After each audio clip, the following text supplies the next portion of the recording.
Hyderabad IT కారిడార్లోని Rayadurgam T hub రోడ్లపై నిన్న అర్ధరాత్రి పోకిరులు రెచ్చిపోయారు. బైకులు, కార్లతో రోడ్లపైకి చేరిన కొందరు యువకులు ప్రమాదకర స్టంట్లతో హల్చల్ చేశారు. మితిమీరిన వేగంతో, భారీ సైలెన్సర్ల శబ్దాలతో స్థానికులకు తీవ్ర ఇబ్బందులు కలిగిస్తూ న్యూసెన్స్ చేశారు. దీనిపై సమాచారం అందుకున్న రాయదుర్గం పోలీసులు వెంటనే ఘటనా స్థలానికి చేరుకొని పోకిరీలను చెదరగొట్టారు. నిర్లక్ష్యంగా వాహనాలు నడుపుతూ ప్రాణాలకు ముప్పు తెస్తున్న కొంతమంది యువకులను అదుపులోకి తీసుకొని వారి వాహనాలను సీజ్ చేశారు. అర్ధరాత్రి సమయాల్లో ఐటీ కారిడార్ రోడ్లపై రేసింగ్లు, వీల్ స్టంట్లు చేస్తూ శాంతి భద్రతలకు విఘాతం కలిగిస్తే కఠిన చట్టాల కింద జైలుకు పంపుతామని పోలీసులు ఘాటుగా హెచ్చరిస్తున్నారు.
హైదరాబాద్ ఐటీ కారిడార్లోని రాయదుర్గం టీ హబ్ రోడ్లపై నిన్న అర్ధరాత్రి పోకిరీలు రెచ్చిపోయారు. బైకులు, కార్లతో రోడ్లపైకి చేరిన కొందరు యువకులు ప్రమాదకర స్టంట్లతో హల్చల్ చేశారు. మితిమీరిన వేగంతో, భారీ సైలెన్సర్ల శబ్దాలతో స్థానికులకు తీవ్ర ఇబ్బందులు కలిగిస్తూ న్యూసెన్స్ చేశారు. దీనిపై సమాచారం అందుకున్న రాయదుర్గం పోలీసులు వెంటనే ఘటనా స్థలానికి చేరుకొని పోకిరీలను చెదరగొట్టారు. నిర్లక్ష్యంగా వాహనాలు నడుపుతూ ప్రాణాలకు ముప్పు తెస్తున్న కొంతమంది యువకులను అదుపులోకి తీసుకొని వారి వాహనాలు సీజ్ చేశారు.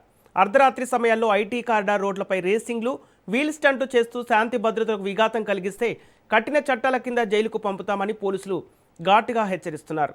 ఇదే అంశానికి సంబంధించి పూర్తి డీటెయిల్స్ మా ప్రతినిధి పవన్ అందిస్తారు. పవన్, హైదరాబాద్ ఐటీ కారిడార్లోని రాయదుర్గం టీ హబ్ రోడ్లపై అర్ధరాత్రి పోకిరీలకు సంబంధించిన అప్డేట్స్ ఏంటి?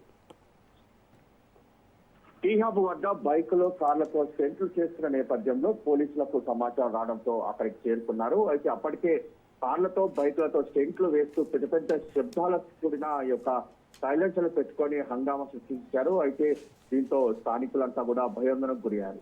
అయితే అప్పటికే పోలీసులకు సమాచారం వచ్చిన వెంటనే స్పాట్ కూడా చేరుకున్నారు. చేరుకొని వాళ్ళందరినీ కూడా చెదరగొట్టారు. అయితే కొంతమందిని అదుపులో కూడా తీసుకున్నారు, కొన్ని వాహనాలను కూడా సీజ్ చేశారు. మొత్తానికి చూస్తే ఈ యొక్క స్టంట్లకు సంబంధించి పోలీసులు చాలా రోజుల నుంచి కూడా చాలా సీరియస్ గా హెచ్చరిస్తున్నారు. కానీ పోకిరీలు మాత్రం పోలీసుల హెచ్చరికలను మాత్రము ఎక్కడ కూడా పట్టించుకోలేని పరిస్థితి అనిపిస్తుంది. ఎందుకంటే ప్రతి శనివారం కావచ్చు, ఆదివారం మరియు ఒక శుక్రవారం రాత్రి ఒక పూర్తిగా ఇటు టీ హబ్ కావచ్చు, అంతేకాకుండా హైటెక్ సిటీ ప్రాంతాల్లో చేరుకొని ఇలా హంగామా సృష్టిస్తున్నారు. అయితే పోలీసులు చాలా సార్లు కూడా హెచ్చరించారు. కానీ ఆ హెచ్చరికలు మాత్రము ఈ యొక్క పోకిరీలు ఎక్కడ కూడా పట్టించుకోలేని పరిస్థితి నేపథ్యంలోనే నిన్న టీ హబ్ వద్ద మాత్రం చాలా హంగామా సృష్టించారు. ఇలాంటి అర్ధరాత్రి పూట ఇలాంటి ఖర్చు వేయడం పట్ల కూడా స్థానికులు ఆందోళన వ్యక్తం చేసిన పరిస్థితి కూడా కనిపిస్తుంది. మొత్తానికి పోలీసులు మాత్రం వారందరినీ కూడా అంటే కొంతమందిని అదుపులోకి తీసుకోగా కొంతమంది పరారయ్యారు. అయితే వారిని అందరినీ కూడా ప్రస్తుతం పోలీస్ స్టేషన్ లో ఉంచారు. అదుపులోకి తీసుకున్న వారిని వారికి కౌన్సిలింగ్ ఇస్తారు. అంతేకాకుండా వారి పైన కేసు కూడా నమోదు చేస్తారు. కేసు కూడా నమోదు చేసి దాని తర్వాత ఇంకోసారి ఎవరైనా ఇలాంటి చేస్తే మాత్రం కఠిన చర్యలు ఉంటాయని చెప్పి ఇప్పటికే హెచ్చరికలు కూడా జారీ చేశారు. Okay, thank you Pawan.